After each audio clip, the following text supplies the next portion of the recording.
Bethesda released a sneaky hotfix last night to address the vendor steal glitch. They are also bringing Toxico back with the next patch. Here's another round of news. Hello everyone, welcome back to another Fallout 76 video. I've got so much to report in this one, with a special highlight to the new vendor exploit, which allowed players to buy any items they wanted with no cost and basically steal such items from the seller. There was a new hotfix last night though, September 27, and I have some more official news about returning items with the next patch. I will also talk about berry Mentats, which are not working very well anymore, and the Junkyard fountain, which is causing hard crashes on consoles. Moreover, private servers are now less reliable to transfer items than they used to be. I will also feature a player suggestion about Minerva, and I will go over a few bugs as per usual. With that being said, let's jump right into the details, shall we? This past Monday evening Europe time, September 27, Bethesda released the Stealthy hotfix. It was initially noticed by cheater groups who could no longer replicate the new vendor steal glitch. There was no maintenance or downtime or previous notice though.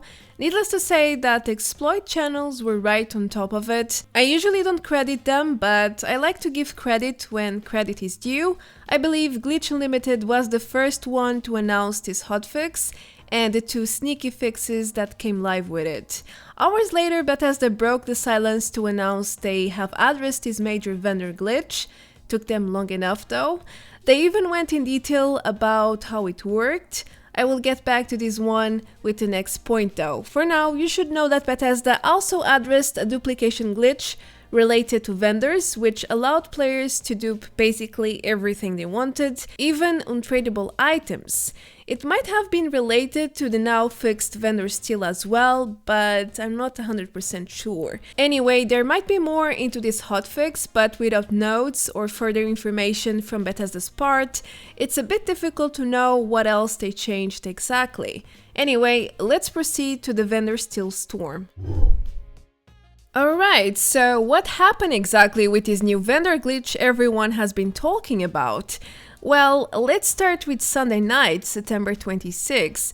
I was about to go to bed when suddenly a rumor started spreading like wildfire. It was about the supposed vendor exploit, which allowed players to steal items from other players. I have to be honest with you here, I saw posts, comments and remarks in every direction.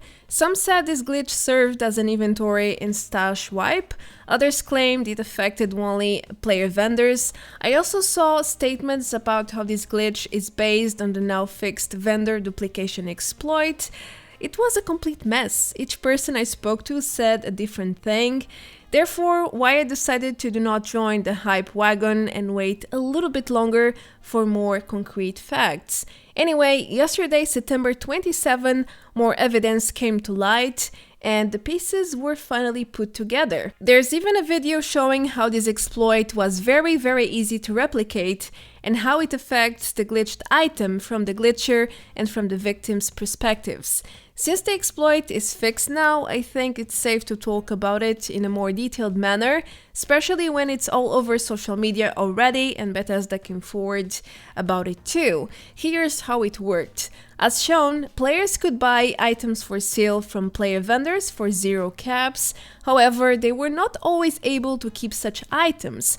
Most reports I saw claimed the affected item would get removed from the vendor and would then return to the seller's stash, as Bethesda confirmed in their announcement post too. But I also saw reports about how the glitcher could sometimes keep the stolen item.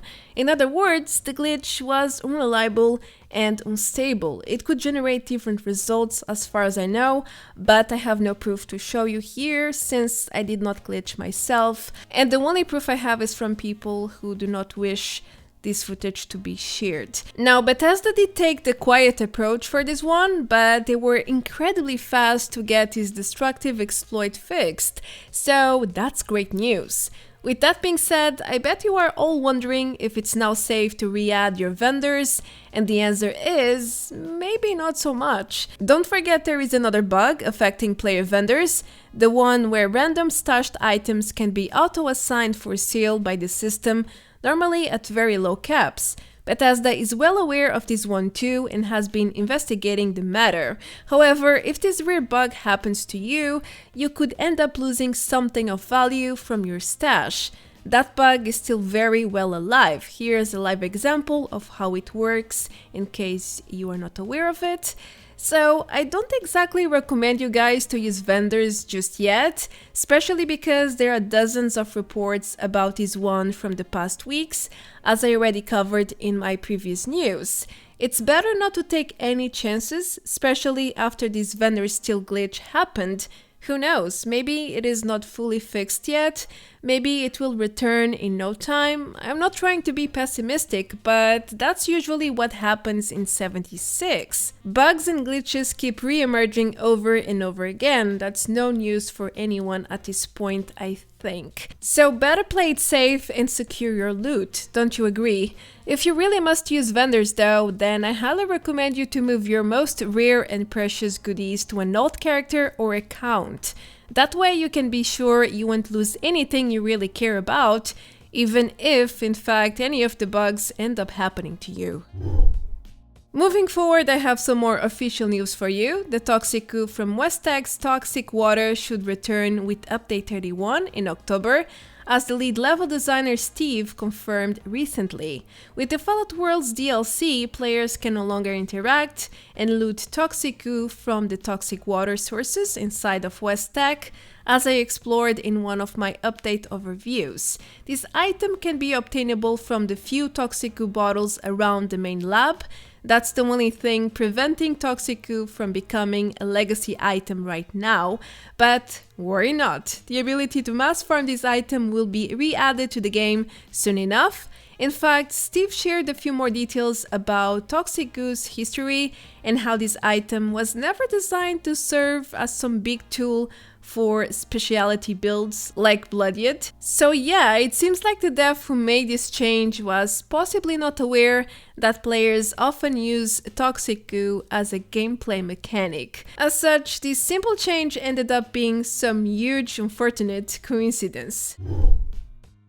Something else that should return with Update 31 is the missing Communist Commander hats. This rare reward from holiday gifts, part of the Holiday Scorched event, mysteriously vanished ever since the Fallout Worlds DLC went live. Most players who own such item no longer possess them. Whether it was in your inventory or stash, it doesn't matter. Mine was in my inventory and it's nowhere to be found. I even checked my stash just to be sure, and nope, it's gone. Very gone. But according to the lead level designer Steve, this strange issue will be addressed with the next update, and these communist hats should be visible to players once again with patch 31. The next point is about a major bug causing hard crashes on consoles, and the source is the new Junkyard fountain.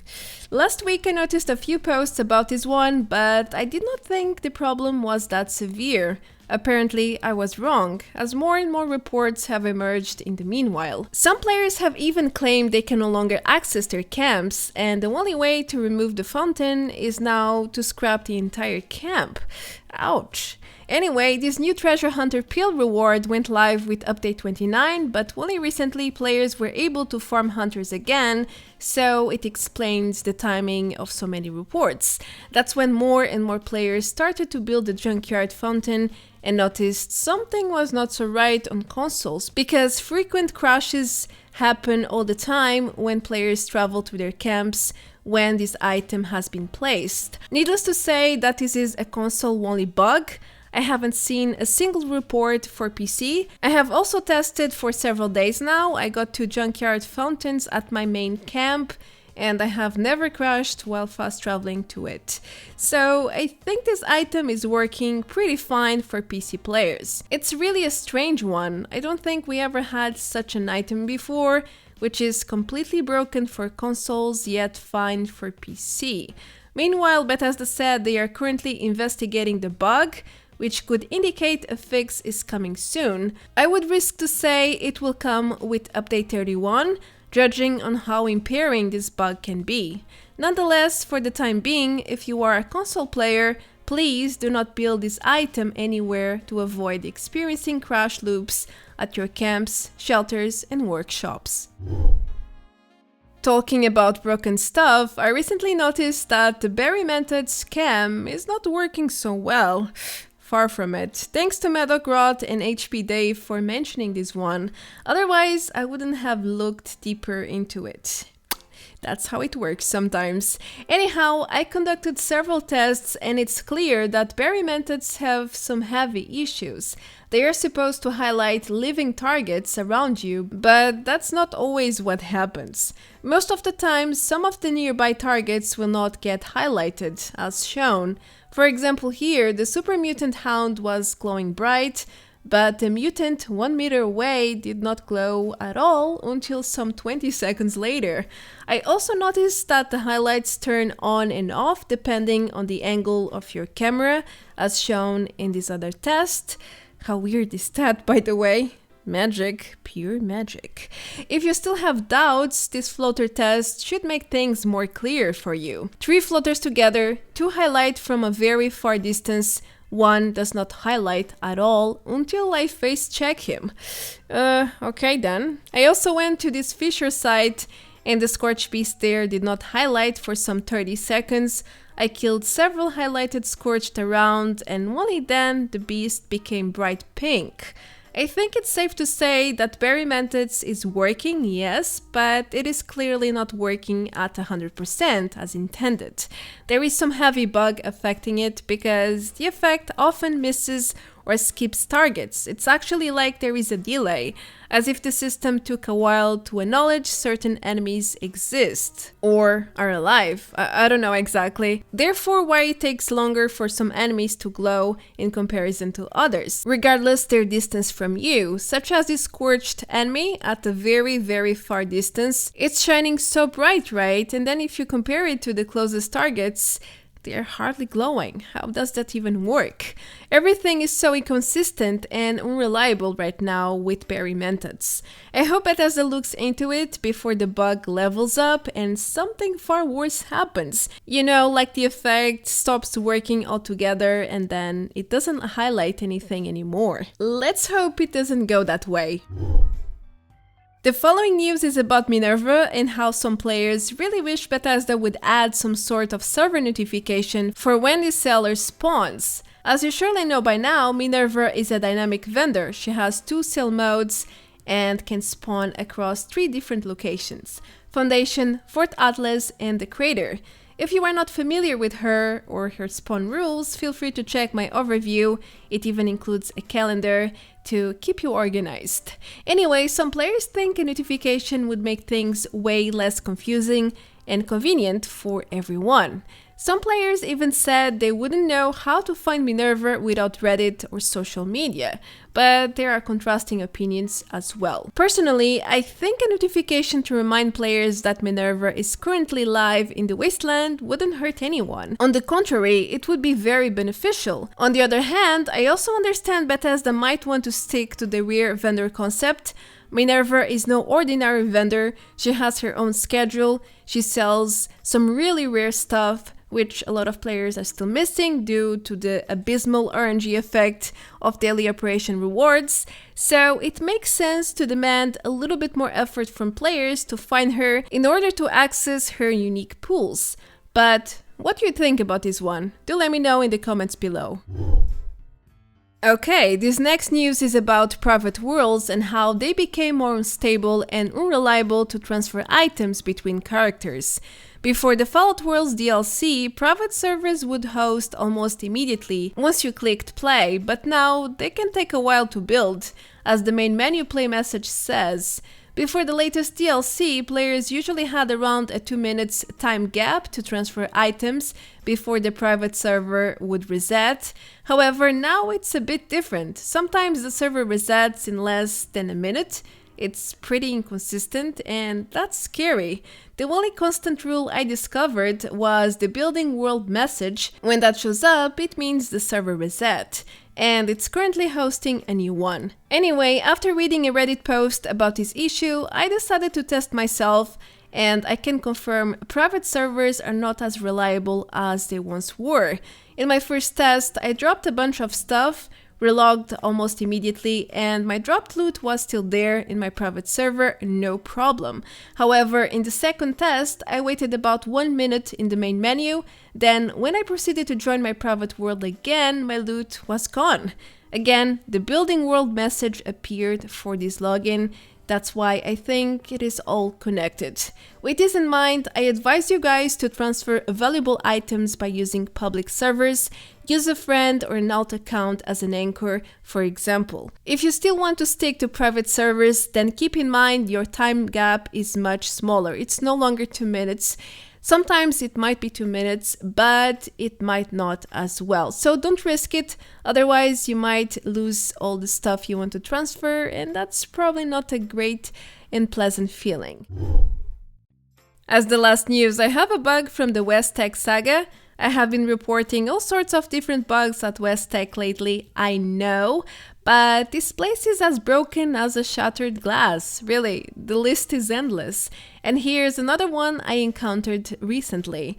Sometimes super mutants appear naked and frozen in time and space, as if they were dead or frozen, except they are very well alive. In fact, if you kill them, you still receive experience as per usual, and they never attack back. It's really strange. Anyway, this bug usually strikes together with another one. Frozen doors, yeah, doors there will not open anymore, but don't worry, you can easily bypass this bug combo by either re-entering West Tech or by going down the elevator to the FAV facility if you are stuck in that room, and then returning back to West Tech Labs, of course. There is no need to relog or restart the game though, just to let you know. As for today's random bugs, I selected the Amoo poo-poo after fast traveling, which I also shared on my Twitter a few days ago. This one is just too funny to skip, so I had to show you guys here as well. This is a mastered skill by my friend Maddock Roth. How is it done though? I am yet to discover. Maybe you guys should ask him too, and who knows, maybe he will reveal his secrets. Also, I came across this bugged vendor NPC in the Cranberry Bog. She was stuck in this attack pose, taking cover behind a rock and with her weapon draw. And by stuck, I mean she was there forever, at least 10 minutes in that same exact pose. I'm speeding up the footage by 5 times just to make it clear. But there were no enemies nearby, so I guess it's safe to say the dangers of the wasteland are imminent. They never rest. Better stay vigilant at all times. Anyway, that's everything I have for you with this one. I hope you enjoyed. If that's the case, consider subscribing and turn on the notifications bell so you don't miss anything. I am Marta Branco, thank you so much for watching. Feel free to leave a like, and I will see you all very, very soon in the next one. Until then, take care, adios, bye bye!